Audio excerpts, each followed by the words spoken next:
everyone, and this is totally live, and we are live on YouTube this morning, and it is time to get the morning wake on. I am here with my co-host Drake. What's up, Drake? Hello, hello. Greetings, everyone. Thanks for tuning in. Excited as always to get some lovely dabs in, medicate, and talk about what we've got going on. So how's it going, Tara? Heck yeah. Let me get chat popped out here and say hello to everybody, see what's going on. We are going to be hanging out with everybody and be chatting it up and see if anybody's got any Jadam questions or anything else going on. And I'm ready to get a dab on, but give me just a minute here. Let's get this popped out. Da, da, da. Yes, exactly. If anyone's got any questions, anything on their mind, anything they've been up to that they want to bring up, please shoot, let us know. We'll see if we can help, or maybe you've got some input for us that we would appreciate. And before we get going, just to let you know, you're gonna want to be following us and sub out so you can hang out with us live, because we're going to be taking questions for you. If you have any information on natural farming and Jadam natural farming, we're going to be bringing these up once every week. We're going to be coming in here and chatting with you guys. So if you have any of those questions that you're coming up or anything like that, we want to be able to be here for you, because it's really hard. We've noticed when you start down these paths and you're got some questions and you don't know who to go to or who to ask. And so hopefully we can get some stuff answered for you if you do have some of those questions. And there's lots of different types of natural farming out there. We just chose to go down the Jadam pathway, I will say. And let's get the bake on this morning. I'm ready to dab. I haven't even dabbed yet this morning. I feel like I'm rambling. Yeah, I'm with you there. I'm ready. I've got one loaded up. I took a little first scoop of distillate and then a little additional dip into some live resin. So let's jump into it. I got some lemon s'mores this morning going on. I went to the dispensary and I picked up my 7 grams of rosin for my week. And I have lemon s'mores. Let's see if I can get that to focus. You guys can see what the terpene profile. Hey, how about that in focus? Look at that. There's the terpene profile for y'all. That D-limonene, that's like one of my favorites. And I actually have had it where it's actually been on the first one in the top profile. So it's actually pretty good. 7 is the max allowance you're allowed to grab at a time, correct? Is that yes. Right? Yeah. And is that or 8? Is it 8? You'd have to tell me. 7. I actually don't know. I think 7 might be our max that we can buy at a time. I think it might be. Is that per trip, I'd imagine, or per day type thing at each store? I think per day. Per day at each. Well, I don't know if they actually keep track in like a computer system. So where if you could go into each store and buy that many, that's a lot of money though. I don't have that much money. Coming back with a mask. Welcome, Cheddar Bob. How are you today? Good to see you out there. Hi, Med. Welcome. Ready to hit something? 7 grams of rosin. Yeah, well, I go through about a gram a day. It truly is my medicine. You know, we were just talking about that this morning, about different terpene complexes and which ones work for you and which ones don't. And it's literally like there's some that I'll dab and it just won't do it for me. I don't know if you've all had that problem out there, Drake. Oh, most definitely. And we had a question in chat. I believe they're around $40 a piece is usually what you're coming in at. They are some more expensive, but you generally find some pretty nice quality stuff around $40, $50 a gram. Yeah. So there we go, around $280, $300 for the quarter. Yeah, the receipt right here. Actually, let's see what the receipt said yesterday. So I actually pay 45.5% in sales tax. Look at that right there. Let's see. Look at that. 20. $98.44 I paid in taxes, you guys. So now minus the taxes, that's quite affordable product. It's pretty unbelievable how significant the rates are there. What did you say? 46%? Like, holy smokes. 45%. 45, Well, 40, 45 point something. 40 Is it anything. 46? It might be 46 rounded up. That's a lot. Yeah, it is ridiculous. Yeah, it is solventless. I am lucky. I live in Washington State where it has been legal for a while, and we're finally getting some really good product on the market. I'm super excited because it wasn't always like this. It was really a lot of BHO and like, and it wasn't. And then the rosin. Okay, so I actually bought some rosin the other day, and I paid 45 for that, and it was not good. I didn't like it at all. In fact, there's a little bit of it still here, and it's really planty, and the profile was dirty. It just tasted dirty. It just, yeah. I don't know how else to describe it to people out there that don't know. It's really planty. That's the kind of the best way, and we all have our own different perception of kind of what planty is, but you know it's not that amazing slap you in the face terpene profile that you're wanting, right? You have it. It's more kind of like hey. picture like some, okay, if you've ever juiced before in a juice bar or something, like you have apple juice, right? Apple juice is a really good one that covers up a lot of nasty tasting stuff. If you have juicing, you make juices. So picture like if you were to take apple juice and then juice some kale in there, and how that planty kale would taste. That's kind of how a dab tastes with plant, is how I'd have to describe it.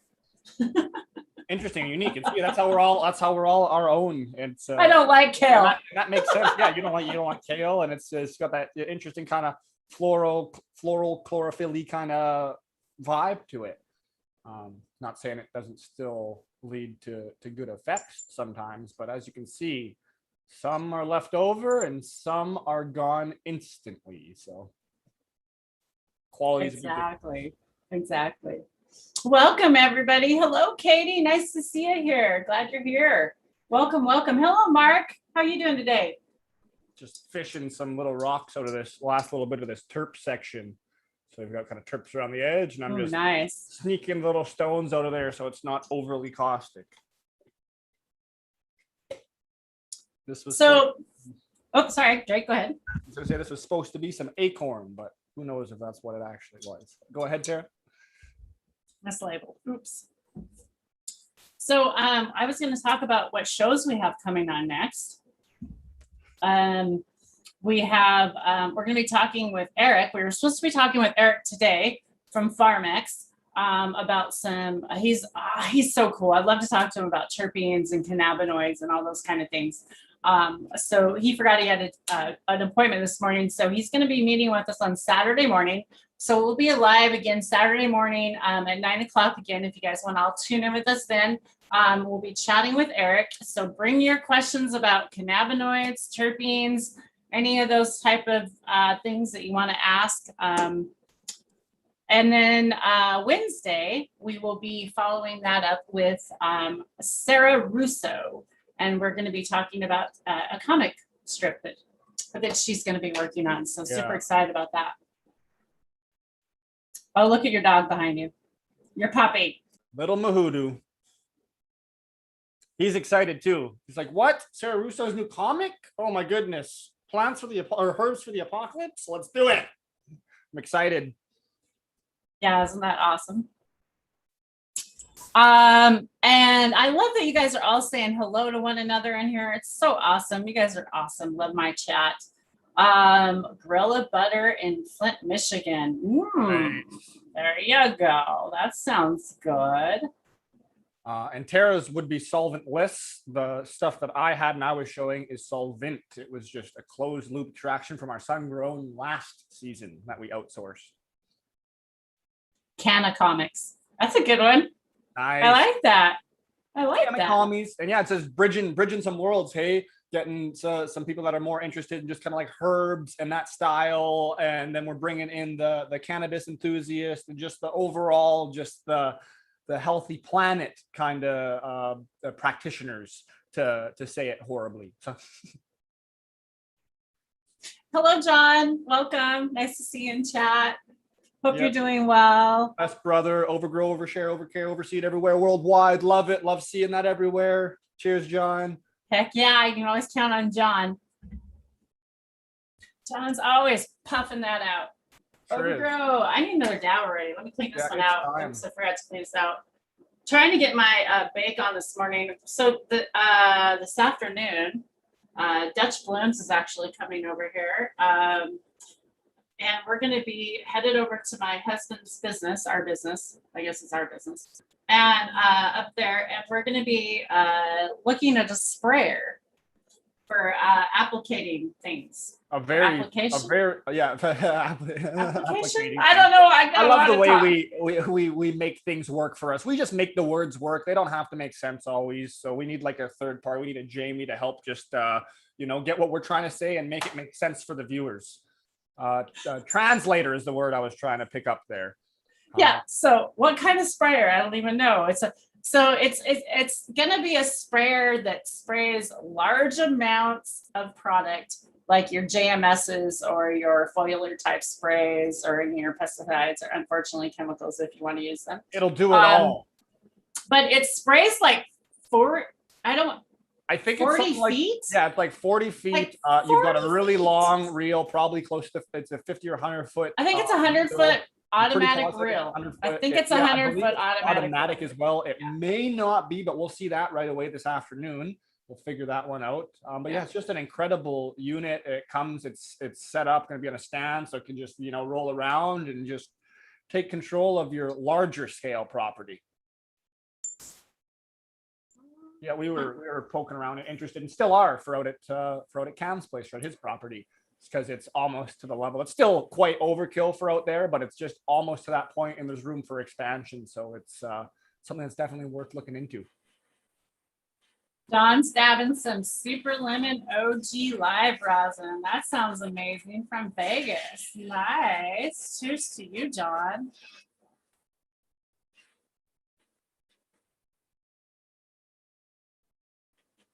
Oh, cool comic book you're reading. Harry Stoner. Nice. And the Sorcerer's Pot. That's awesome. Super Skunk oatmeal cookies with golden raisins, 55 milligrams each. Yum. Blast off. Okay, here we go. Did it cool off enough? Don't want to torch me. Oatmeal cookie. I want to make oatmeal cookies. Loaded oatmeal cookies. That sounds good. Loaded. Who's doing edibles right now? I need to get back to edibles. I've kind of quit edibles for a while. And I just started taking the shortcuts. Just fill my mouth with cold water, let everything cool off like ice cold water, shoot a gram onto my tongue, and good to go. You can step it up a little bit by putting an ice cube on your tongue first, move the ice cube, shoot the gram onto your tongue where the ice was, then take the sip of cold water. It will lift your gram of, say, full spectrum oil off your tongue. You can swallow it without getting any on your throat. But you are in a bit of a tightrope wire act. If you wait a little too long, you're now chewing a gram of RSO or full spec, FICO. And you're in for a ride because that's roughly probably 600 milligrams or so. Oh, strawberry shortcake live resin. Y'all are making me hungry. Now I want strawberry shortcake. I think I needed to have breakfast this morning. Breakfast of champions right here. Reclaim in a gel cap. Yes. There you go. That'll be a heavy hitter. That'll kick your ass, won't it, Tom? Yeah, fully decarb, that's for sure. Well, Dupes, welcome. How are you? What's up? So, did anybody have any questions about Jadam, growing or natural farming, anything that you have going on? We would like to be here for you week after week to answer your questions. If any of you have any questions on that. We also want to be here and tell you guys what we've have going on, or what's been going on in the cannabis world, what we've been seeing or what we've been doing, so you guys can kind of be a little bit up to date. because Drake and I are really involved in a lot of different things. We've got a lot of different things going on behind the scenes. We've been meeting with a lot of different people, and I'm super excited to be able to share all that with you guys, because I know a lot of you people aren't able to get out. Some of you don't even live here in the United States. There's a lot of countries I know I'll never get to. So I think it's amazing that we're able to share this kind of thing with you guys this morning, or daily, or whenever we want to do it. I went out to the sand dunes. I don't know if you guys all caught that. You can go back and watch that. It was just fun. It was just here, our local thing that was going on. It comes alive. It's a city out there. It's crazy. I went out there and I gave away some cannabis. It was fun. I love to be able to do that. I'm so lucky to have the opportunity to be able to do that. If anybody is ever around this area, please contact me, because I would love to meet up for a sesh. In fact, it's going to be cool to smoke up with Josh Blooms. I'm doing it again. Dutch Blooms. Josh Rutherford is his name. And he was actually the guy that I met at the Regenerative Conference, which is really kind of where my channel started. You know, there's two things that really kicked off my channel. And it was the Jamaica trip that I went. And I wanted to show everybody the Jamaica and share that experience with them. And then it was the Regenerative Conference. I wanted to share that whole Regenerative Conference with you guys, so you didn't have to pay. You know, it was like $300 and some odd just to go to the conference, let alone me driving up to BC, paying for, you know, the hotel and everything and all that. So it was just amazing to be able to share all this natural farming regenerative life with you, because it's definitely the way that I've been healing myself. And I think it's the way we're going to all continue to stay healthier in the future. Drake, anything to say? I just kind of got long-winded there. Nope. You nailed it, Tara. And you ended it perfectly. That's just the route that we've been going down, that we've found most drawing, most alluring. So doing our best to keep rocking and learning down that path. Cool. So biochar. Okay, so there's a lot we've been learning about on the back end of biochar. Drake and I did not make biochar. We're understanding that there's need for it, but not need for it. And there's certain ways to make it. So I love that you're going to a seminar about this. And Mark, if you would like to update us on this, or whoever's teaching the seminar, it'd be cool to maybe talk to them.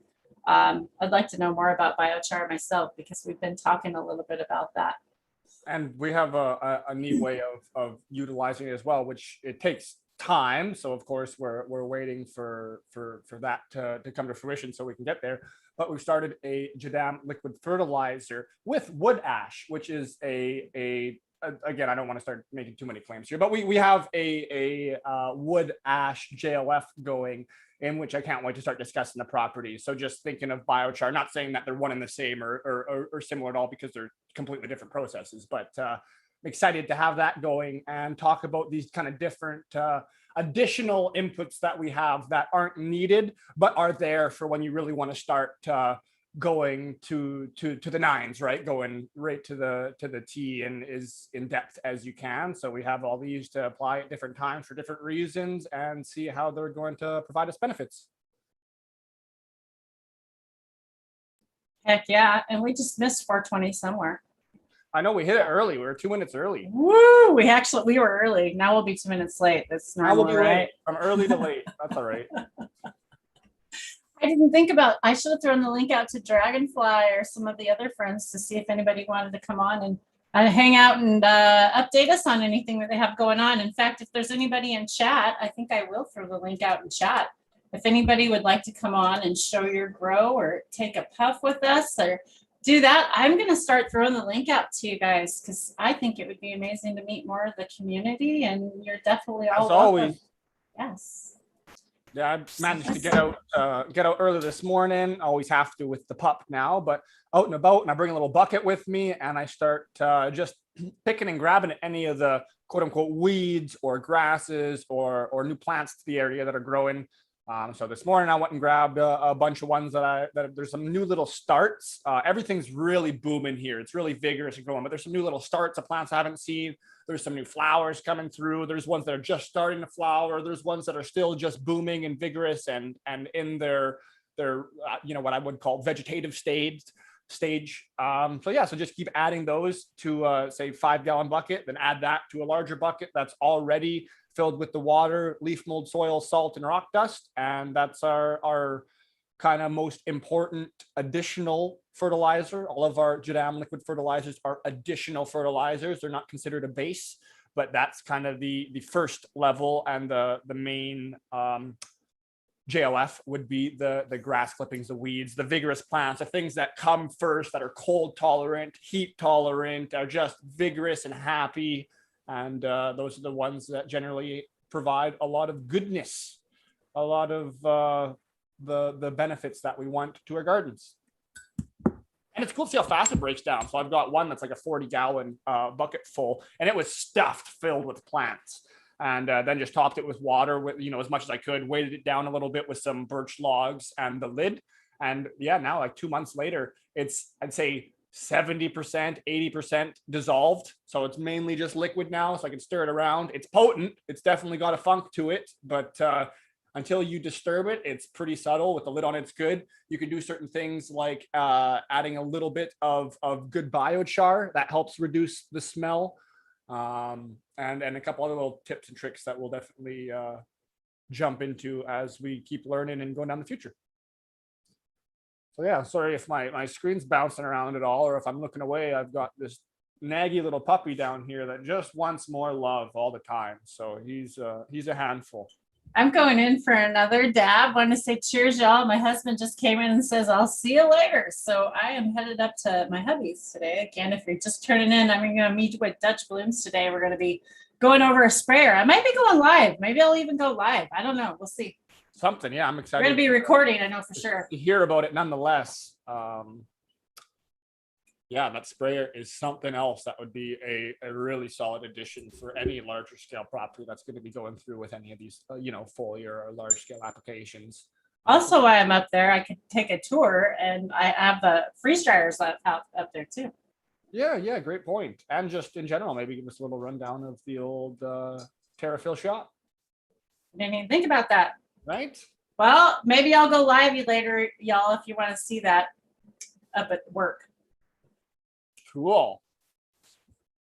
All right, everyone. Well, it looks like it's that time again. Dab's up, loaded up. Tara's in and done already. She's quick to the trigger. So anyone that's lagging like me, you better start or you're going to get missed out completely.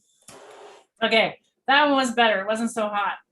That last one was a little hot, and it was like, ooh, it was really hard to recover from that one. Ooh, hit it hard, John says. Yeah. Maine says he's at work, or no, not Maine's. Who was it? Someone said they were at work. They could.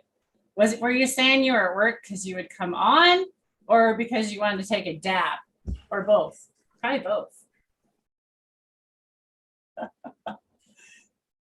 John, my plants are not in the ground yet. My plants are getting there. Hopefully they will be in the ground soon. But they're outside and they're in a greenhouse. They're in the sun finally, so they're getting some sun. How's your plants, John? John, you always have amazing grow.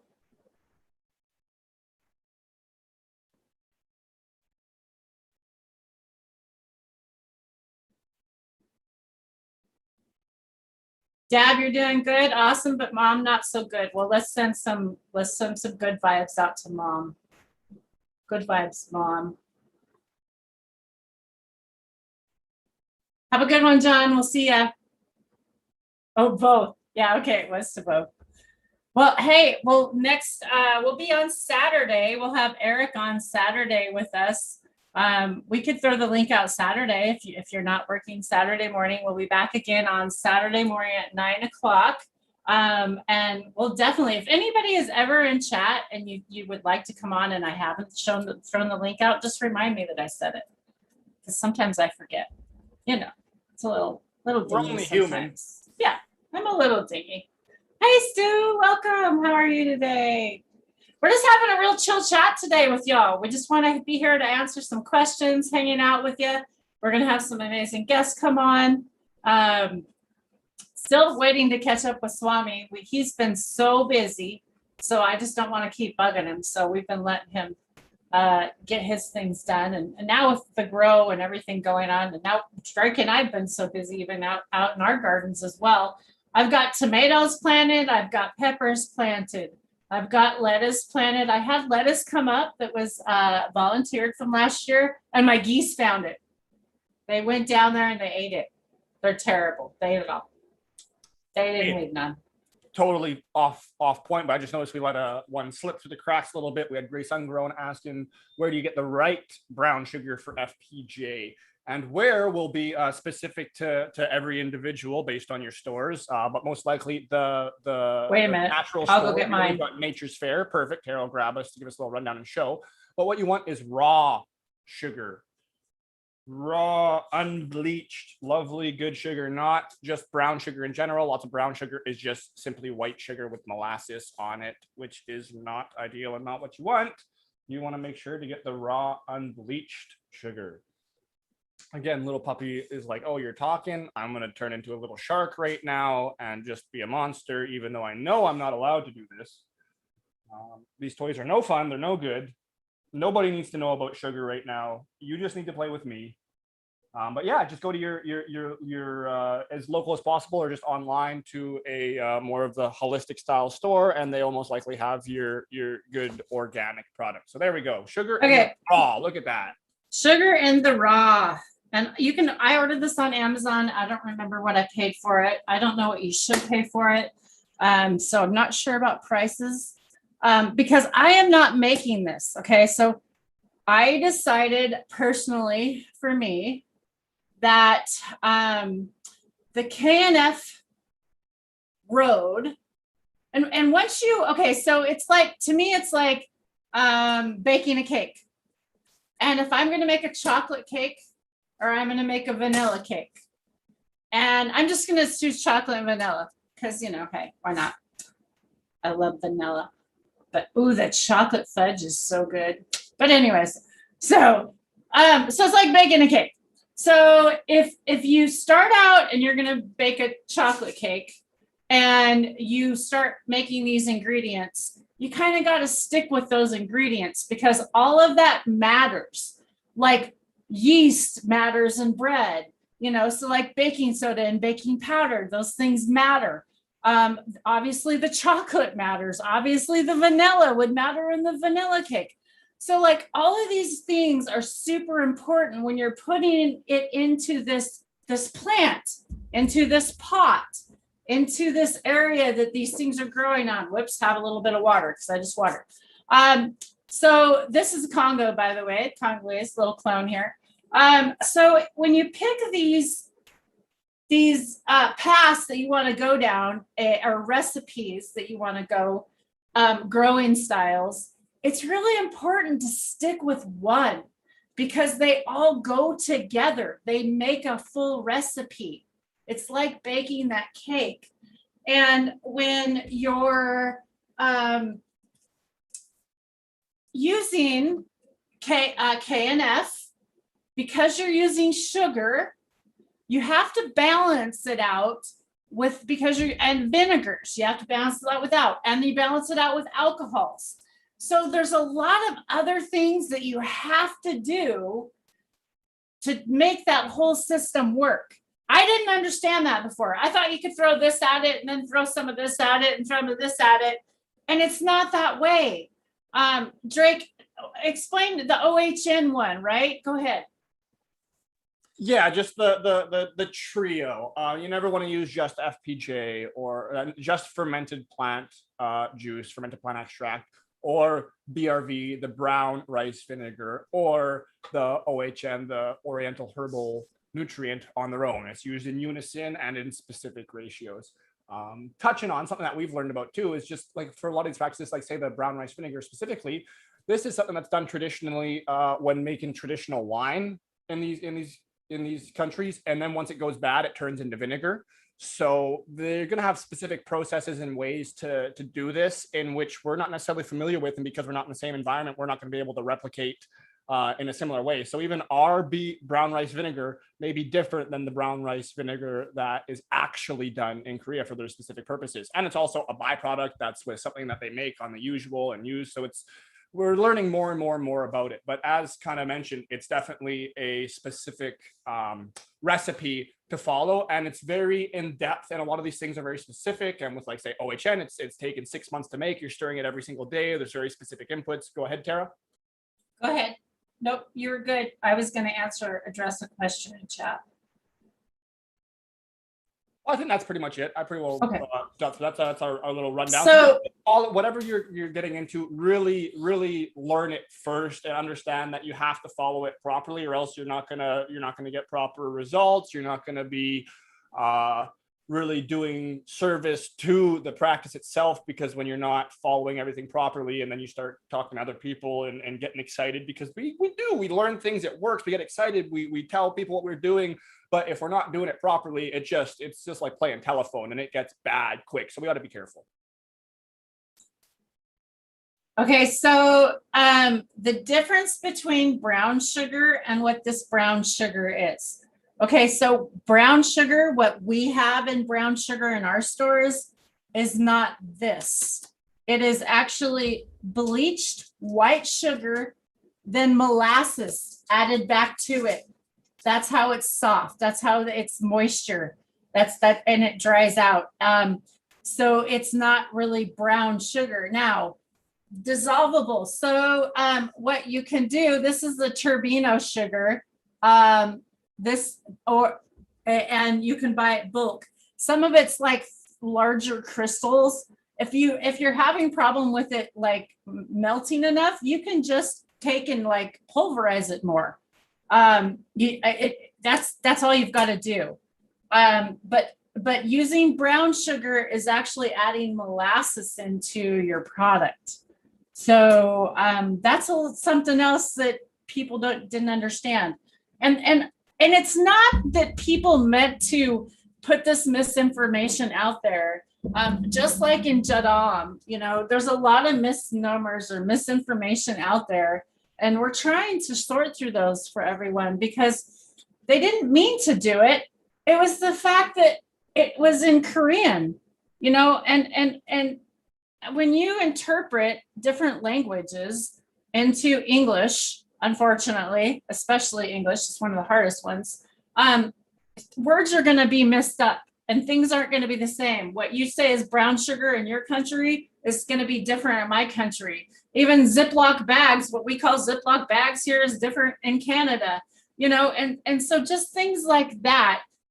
So it's a lot of things right now you really need to check and make sure that people are getting that right information out. And that's why I'm really trying super hard to bring you guys the firsthand information, the most correct information that I can get you.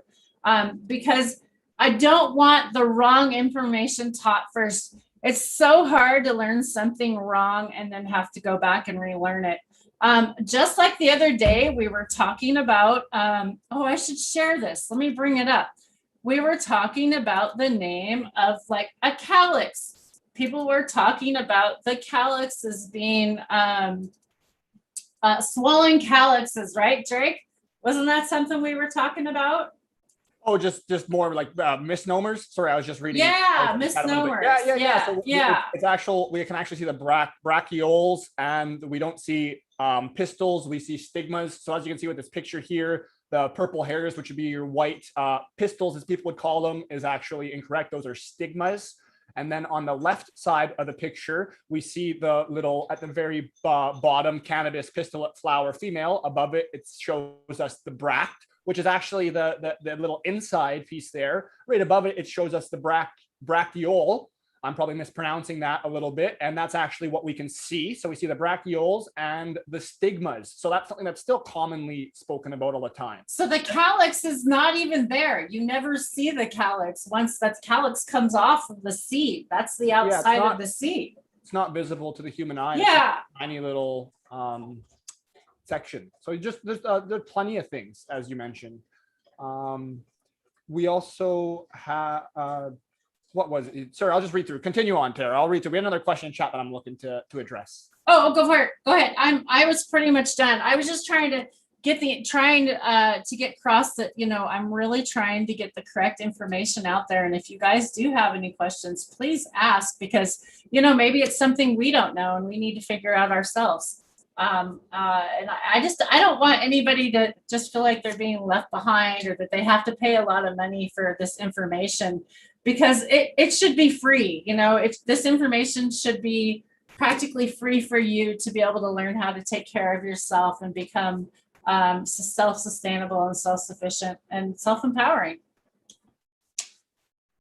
And it truly is, Jadam, the reason I picked it, it truly is the cheapest, most economical way out there to grow self-sufficient, I believe.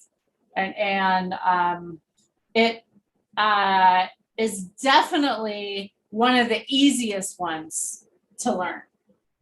It's so easy that you don't even need to go take classes. Like you really don't. Like, you could practically teach yourself if you got the right information. Any more questions in chat? Did you get any more? We've got some good interaction talking about the sugars, and yes, and the ideal environment. And this is just coming from the root of the practice itself. It is raw sugar that is most ideal. I noticed we're seeing some comments that it's potentially a little bit harder to dissolve, which I could agree with as well, than like a brown sugar that's been processed, which makes sense to myself.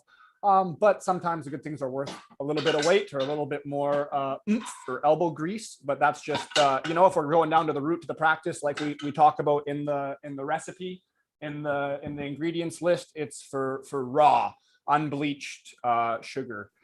And then we had sometimes, exactly. Sometimes things just take time. There's something, a give and take for time and fast. Well, yeah, and for like practitioners of KMF, the OHN is a staple, and it's time. You need to have it, and that's 6 months of every day and the right ingredient, and like there's love going into that. There's ones that'll go as anal is to stir certain directions, so it's like there's a lot into it. We had Mark Hogue mention, this was the one. He said it's a style of growing increase and it says terine production. I imagine I'm interpreting that as terpene production. And what is the increase over fertile soil? So it's kind of a broad answer to that. I would say yes, if you have a higher microbial diversity and a healthier soil, just yes, the cannabinoids, terpene production, the esters, all the little minors, the things we don't even know about. If everything is happy and healthy, you're looking good. I can't say that I grew with salts. I have never grown with salts. And when people are saying salts, that's like anything non-organic. Okay. So salts, let's just say that, like, so people that don't know what salts would necessarily mean, when you hear people say salts, they mean like non-organic, usually things, bottled nutrients or anything like that. So I have not personally grown with that type of style on cannabis. The friend that I have, 710, if you go look at his pictures on Instagram, he has amazing plants. He grows with both, and he tells you that organic has the better terpene profile every single time. So I mean, to me, that's proof in the pudding. I believe him. He is an amazing grower. He graduated from school. You guys go check him out. Let's put his link in chat if somebody's got it. And we've got there's just enough. It's mainstream enough now. There's just enough production happening that we've seen not only just side by sides, which are great, but still have a lot of room for variables, even in generally the best scenarios. But there's testing now, and it is showing that things that have a let's look at Potent Ponic Steve, and like what he's always boasting and talking about with they have such a high microbial content because they're doing the dual root zone. They've got the aquatic microbes, they've got your soil microbes, and just that compared to your average system in hydro, they're hands down saying we're getting higher test results on the same cultivars just grown in different settings. That said, that's not knocking anything. You can grow very good product, like amazing product, hands down, with any way, as long as you're in tune with the plant enough and giving it what it needs. And it's lots of these fertilizers, no matter what kind, be it the ones we make or ones that are actually, there's all this stuff can produce very good product if you have your environment keyed in and the settings done right. But we're still starting to find, if you have a very diverse living system, actually a soil, not living soil-less, you're going to be able to potentially push those results a little further. But again, like, I'm no scientist. I'm not bringing up studies right now specifically, so just take all this with a grain of salt. This is just our opinions, and we're just figments of some make-believe show on YouTube right now in theory. So just take it as you may. So good point, Ahmed. Thank you for bringing this up about the molasses. Okay, most molasses is sulfured, not unsulfured. So most molasses that they probably are adding back to that brown sugar has sulfur in it. Sulfur is a fungicide. We use sulfur to also kill bugs. Think about it that way. There's another quick point. Whenever you're sourcing your molasses for any, say you're doing just sourcing it for whatever. If you need to use molasses, you want unsulfured blackstrap molasses, ideally. And look at that, 710 pops in the chat just as we start talking about him. His ears must have been burning. Hey, 710.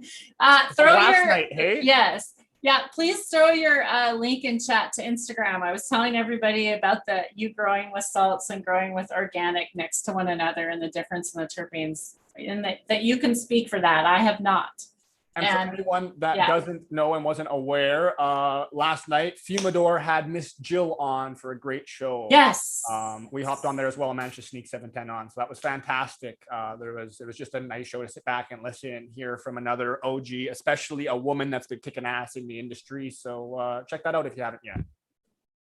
Yes, definitely, you guys. That was really awesome. I'm sure most of you guys, I've seen most of you guys in Fumidor's chat. Make sure you go over and hang out with Fumidor at night.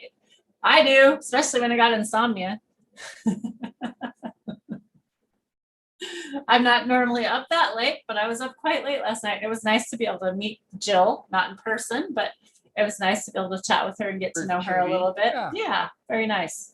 And that's also what's really enjoyable about having so many of us enthusiasts in different regions and different places all around the world in different time zones, because no matter what your schedule is and how busy you are, there's most likely something or somewhere you can find that you'll be able to get in there live and interact with some chat. So okay, so someone said in there that they thought organic was expensive, or natural farming was expensive.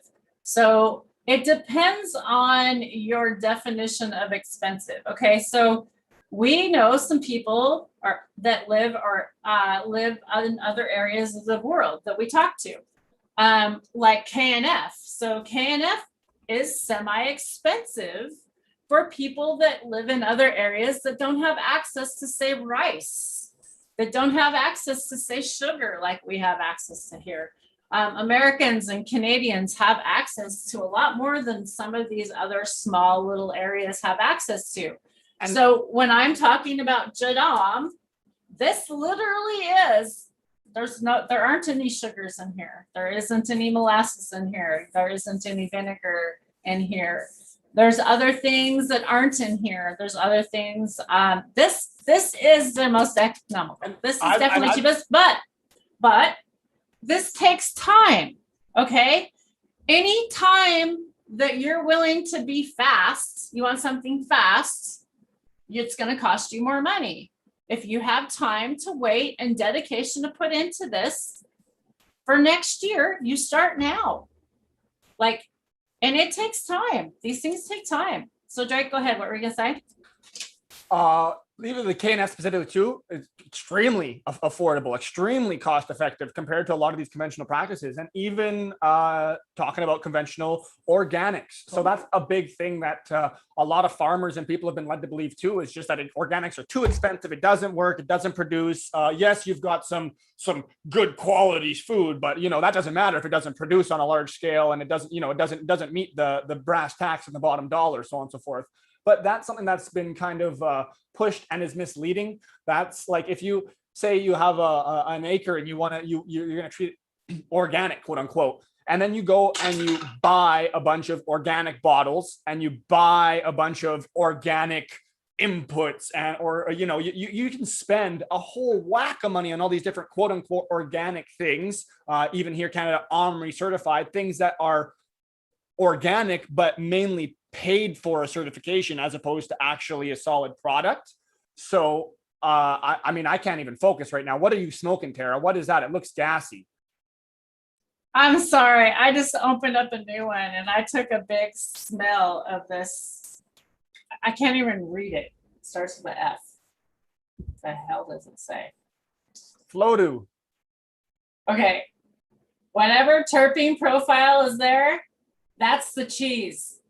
Stinky, cheesy funk. Funky. There's a funk ass cheese smell in there. And I don't even want to hit that one right now. That one turned me off. If I would have smelt this, I would have never bought it. I think because of that face and that distraction, we're going to need to see you hit that one at least sometime on this episode. No, I want to see it.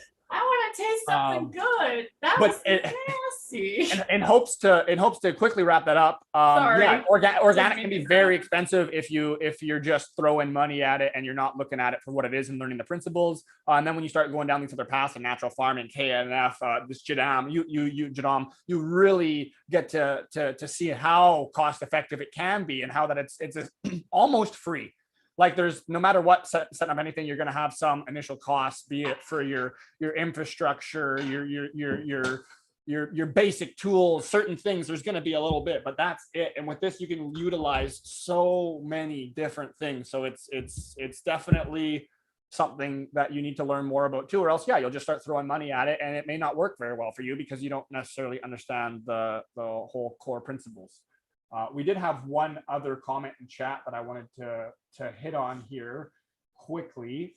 Of course, my phone snuck up to chat, but I believe we had a question just on fermenting. Oh, nice. Perfect. Here it is. It was Travis saying, I'm not sure where to start with besides fermenting and adding a little water, but he's got some mulberries that was thinking making something of. Thought it'd be good for natural sugar because of the content of it. But with the mulberries specifically, if you're just thinking of doing something with it, we're always recommending and pushing towards these JLFs, these Jadam liquid fertilizers. They're very simple. You can just go and harvest your mulberry. If you wanted everything from the roots to like the whole plant, easy way, especially if you're smaller scale, is just fill up a 5-gallon bucket, fill it with soft water as much as it'll hold, and be careful because it's going to expand and stuff. So you're going to want like a nice flat rock, no stainless steel or plastics to hold it down and weigh it down, and then have it something protecting it from the light, and then maybe to keep the smell, have a lid sitting on it but not sealed because it will build pressure. But we're really pushing towards doing that, letting it ferment. Our staple is leaf mold soil, so we really want to be able to teach everyone how to collect sustainably their own little leaf mold soil collections, and then you can just add that to your bucket full, and you could just leave it right there. Go ahead, Tara. Well, so like just talking about the cheapest, cost, most effective way, it's just literally like, so there are things you have to buy in Jadam. But basically Drake and I have like sourced most of it. Like for the most part, you just go out and you get leaf mold soil. You do have to buy potatoes. So potatoes is a cost, but like potatoes really aren't that expensive, but it's important that you buy organic potatoes. So it is a little bit more expensive. So when I say these things are cheap and that you don't have to buy things, you do have to buy some things. So I don't want to like mislead you guys. Just like I went out and bought some bone meal. I didn't have just a lot of bone meal laying around. I bought that. We had to buy some potash. We had to buy sulfur. There's some things that we had to buy that we did need to buy a few things. Well, But as far as overall and how long this product is going to last us and for how long the product's going to be, I mean, some of this shit's going to last me for years, right, Drake? I got a puppy that's eyeing me up and barking right now, being a little buzzer. I see him. Does he But need yeah, to go out or what? with things, no, he just wants to be a little bum. With things specifically like the JWA, for example, for something with costs attributed to it, we can get a little more in depth to still really illuminate how cost effective it is. So like myself, it's like, I like to say under 50, but it was actually under like 30, but under $50 Canadian, I was able to make myself 5 gallons of wetting agent.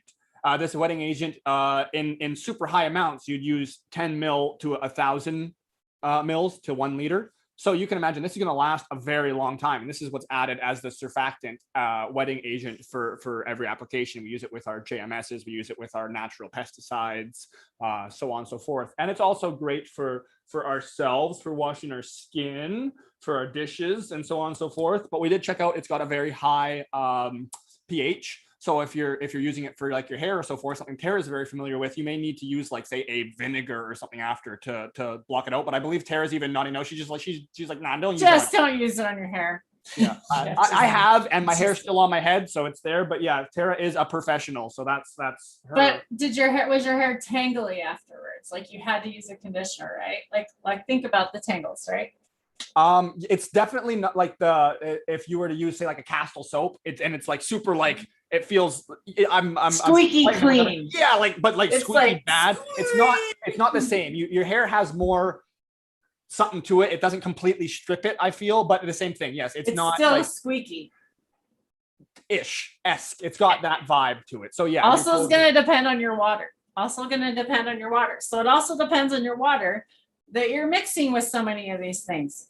So as someone also found out that it's super important to make sure you keep testing your water, your pH.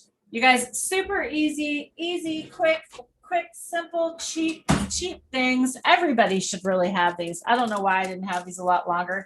I bought one of those blue lab meter thingies, the real big, nice ones that has like all that stuff on it, the PBMs and all that. But it really is kind of a hassle for me to use because I don't calibrate it enough. And if you don't calibrate them or you let them dry out, it ruins them. So I just went and bought some cheap pH strips. Keep them in the dark, keep them in a thing, and you just pull one of those off. And if you're colorblind, it's a little bit of a problem. But that just tells you what your pH is right there. And that would have saved somebody some plants this year, I think. Huh? Maybe, Drake? Oh, yeah, of course. Definitely. You want to be on point with pH. Specifically what Tara's talking about there is when we transitioned some of the plants from here out to the farm, out to Cam's place, I sent him with 2 of the crap meters, essentially, like your average TDS $20 little bad old meters. But I used to have a couple of still had a couple of them. And for the most part, for myself, they're working pretty well. I use both of them and kind of take the rating in the middle and cross your fingers, hope for the best. So they hadn't been used for a while. Checked them here. They seemed all right in accordance to my water. Well, out at Cam's place, it's on well water. And it was telling them it was right within the parameters. It was like, I can't recall exactly, but say 6.4, something like really looking nice. Well, when he watered those plants, you could tell instantly it was not 6.4. So didn't have too much of a panic, but was like, okay, this clearly looks like a pH issue. I'm sure it's those narky little meters. If there's ever a narc meter, that's the one that's going to rat you out. So just be careful with those cheap ones. There's a reason. I'm not saying they don't work. I had them work really well for a long time, but just be careful. So we got another one of because I'm colorblind, I just instantly got another one of the Blue Labs pH meter. And yes, you want to be doing weekly calibrations and keep it in the solution and keep it wet. And there's it's just like all these techniques. There's a little recipe you got to follow to make sure it's on the up and up. But got one of those out there and checked. And yeah, the pH was so far off. It was above 8. It was bad. It was like outrageously out of there. So that made sense. And then we were able to address that and fix the problem. But a few of the plants that were already not super happy because they'd just been in one gallons a little bit long. And I had, a lot of plants in a small veg area. So just every plant doesn't get ideal environment, even when you're doing your best moving around. So yeah, we had a few that didn't quite make it. They weren't super happy. So be really anal with it. And as Tara mentioned, it's really good to just use the good old pH strips. They're very simple. They don't lie.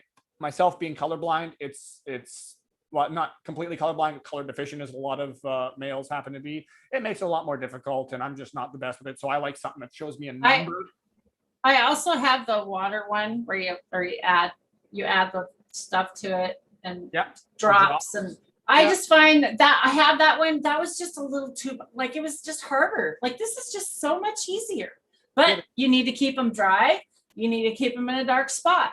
You don't leave them out in the sun. You don't just leave them out and let them get wet. So it's important. And they do get old. So you need to replace them. If you are color deficient or colorblind, don't be completely discouraged because they can still work. I'm particularly bad at identifying shades, because even with lots of our deficiencies, it's not like you necessarily don't see the change in shades. It's just a different perception. Just take some LSD and you'll be able to see it. Yeah, use some psychedelics and they'll definitely heighten your senses a little bit. Or I shouldn't say definitely. They could actually heighten your senses a little bit to the point where someone with a condition like myself would be, oh wow. Oh my God. Twice. Sorry, I'll have to drop that one. Well, you know what? It has been an amazing day with y'all. I don't want to keep you all hanging here too long. Y'all got shit to do. I know I got shit to do. Let's dab one out. And we are going to be back again. We will see you again back on Saturday morning at 9:00 and then back again on Wednesday. Super excited to be here. Thanks everybody for being here today. You guys were awesome in chat today. Big virtual hugs to you all. And let's have a dab. Yeah, you said perfect. We'll have one more dab and then a couple things to lace up because I noticed a couple more comments. Okay, good. We've got Perpetual just talking about how expensive castor oil is here alone. So with our JWA, with the wetting agent we're making that I mentioned cost me shy of $50, actually shy of $30 to make 5 gallons. We did use a canola base because we hadn't the ability to use animals from our property yet. And in that sense, you can take animals, you can render down the fat, and you can use that as the main compound. And then just use your soft water and your hydrogen or your potassium hydroxide, and as high quality as you can get, 99.9. So in making that, we make it extremely cheap, and you can do it with different, whatever oils are available to you, whatever is sustainable and grows in your local area. Or as I said, if you've got a farm, you've got animals, and just, it's nature, but unfortunately sometimes they pass and things happen to them, predators, you're able to use those as well and keep it extremely sustainable.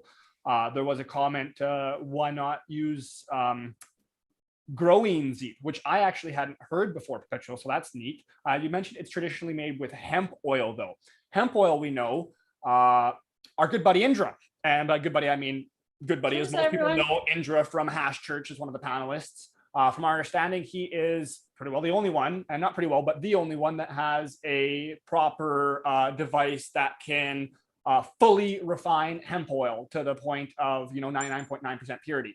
That machine has not been subletted or sold to any of these large scale producers. So from our understanding, even with, like, say, Dr. Bronner's, that hemp oil that's used is not fully refined, and that's why you could potentially get a little bit of a residue or some sort of sheen left on your plant after you use a foliar.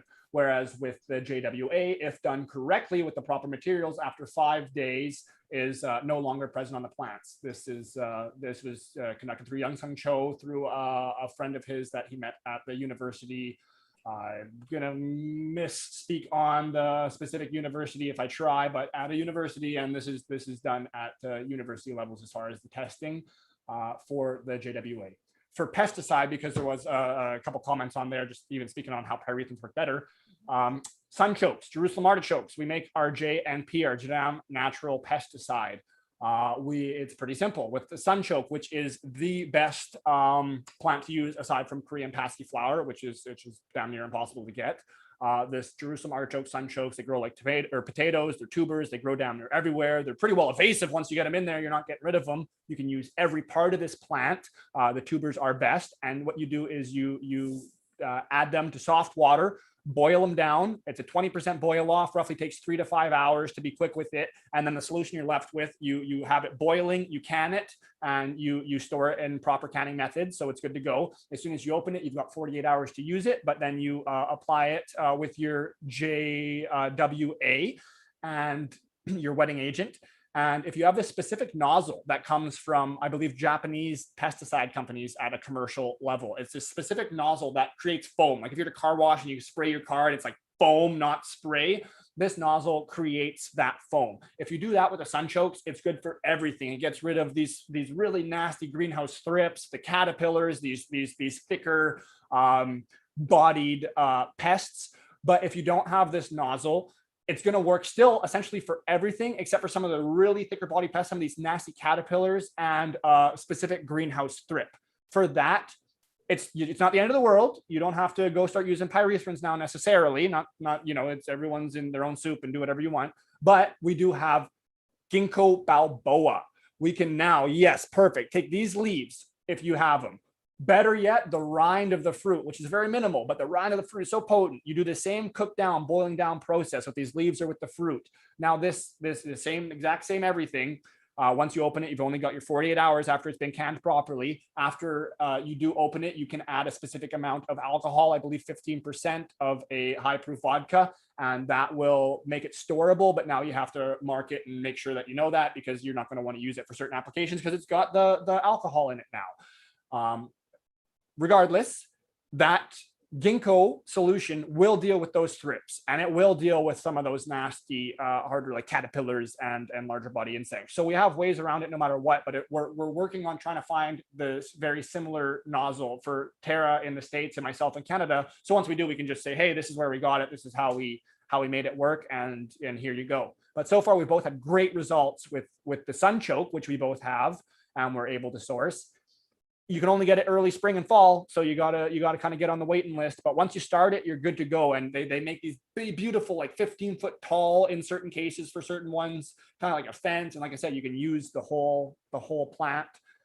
So there's definitely room to excel and succeed if done correctly. But there's a lot to it. There's proper ways now to spray, and there's so much to everything. You really got to follow it to a T. Very true. Thanks, Drake. God, you remembered a lot. You spouted off all kinds of stuff. That's awesome. I didn't remember. I knew some of it, but I couldn't recall it like you did. That's awesome.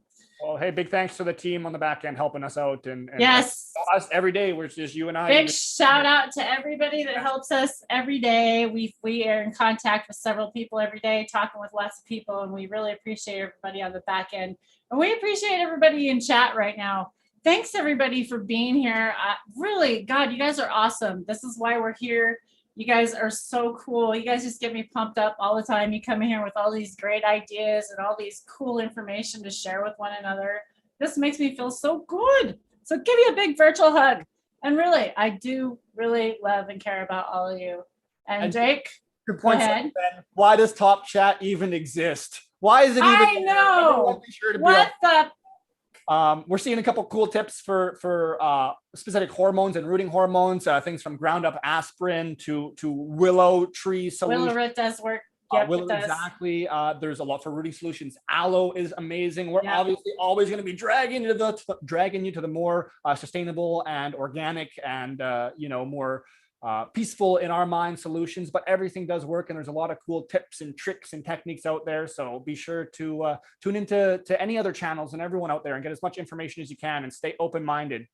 Take it away. Mark's got a ginkgo tree in his yard. So Mark, everybody want ginkgo leaves, you contact Mark. Mark, you're gonna be sending these things out, so you better get to drying them. And we want those fruit rinds, because I'm telling you, this stuff works, and I'm super excited to be sharing this with y'all. Wow. I just feel love today, you guys. I do. I really feel pumped. I feel super happy to be here today, and we will be back again Saturday. So Drake, any final words? Thanks for tuning in. I'm going to jump in on one last dab. I hope everyone has one on air or off. Thank you so much. And come show your grows, please. We want to see them on air or off. All right, y'all. As always, peace and love. We'll see you on the next time. Bye.